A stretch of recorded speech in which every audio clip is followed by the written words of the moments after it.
look at how to run a thermal structural analysis using the Performance Predictor. First, we need to assign material properties to the CAD geometry. Here we already have a material assigned to it, but that's how you would do it if you did not have one assigned yet.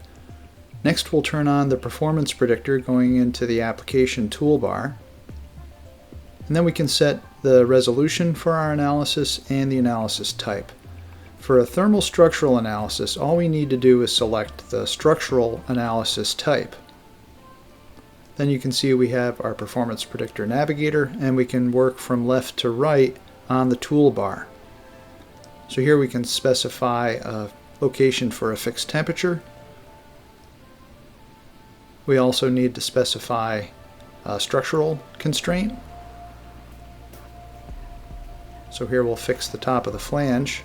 And you can see those come out into the navigator, and it will automatically solve and show the results for us, even though we're not quite done specifying our loads. So next we'll put a heat flux on the bottom,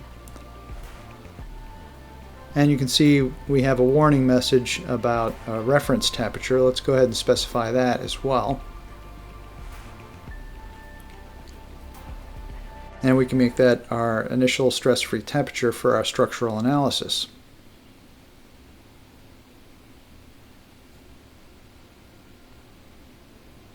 Alright, so now we can see our results. Here we can see our minimum factor of safety, as well as our max displacement and max stress. If we want, we can also animate these results to see an exaggerated view of the deflections. And that is how to run a thermal structural analysis in the Performance Predictor.